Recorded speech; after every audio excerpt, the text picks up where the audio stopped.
ગુજરાત રાજ્યના ડીજીપીના પરિપત્રના અનુસંધાને ભરૂચ જિલ્લામાં વિશેષ ટ્રાફિક ડ્રાઇવનું આયોજન કરવામાં આવ્યું છે।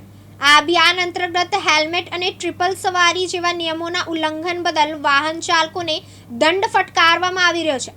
ત્યારે ભરૂચ જિલ્લા ટ્રાફિક પોલીસના પીઆઈ ભાવના મહેરિયા અને તેમની ટીમે આજે એક નવતર પહેલ કરી હતી। તેમને કલેક્ટર કચેરીની બહાર વિશેષ ચેકિંગ પોઈન્ટ ઊભો કર્યો હતો, જ્યાં સરકારી કચેરીમાં આવતા અધિકારીઓ અને કર્મચારીઓનું હેલ્મેટ ચેકિંગ કરવામાં આવ્યું હતું। નિયમોનું ઉલ્લંઘન કરનારા અધિકારીઓ અને કર્મચારીઓ સામે દંડાત્મક કાર્યવાહી કરવામાં આવી હતી।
ગુજરાત રાજ્યના રિસ્પેક્ટેડ ડીજીપી સાહેબશ્રીએ સમગ્ર પોલીસ ડિપાર્ટમેન્ટમાં હેલ્મેટ પહેર્યા વગરના જે લોકો ડ્રાઈવ કરે છે એમાં ખાસ કરીને સરકારી કર્મચારીઓ તેના માટે એક દંડ ફટકારવા માટેની અને કાર્યવાહી કરવા માટેની એક સૂચના કરેલી છે, જેના રૂપે આ જે ભરૂચ જિલ્લાના માનનીય એસપી સાહેબ શ્રી મયુર ચાવડા સાહેબની સૂચનાથી તમામ સરકારી કચેરીઓ પર પોલીસ લાગેલી છે અને જે લોકો ઓફિસમાં આવી રહ્યા છે સરકારી કર્મચારીઓ જેમણે હેલ્મેટ નથી પહેરી તેમને અમે દંડ ફટકારીએ છીએ।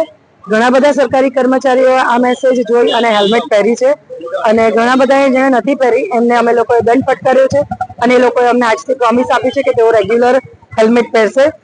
હેલ્મેટ પહેરીને ટુ વ્હીલર ડ્રાઈવ કરવાથી મોટે ભાગે તમારી હેડ ઇન્જરીથી, હેવી ઇન્જરીથી અને ડેથ રેશિયોથી બચી શકાય છે।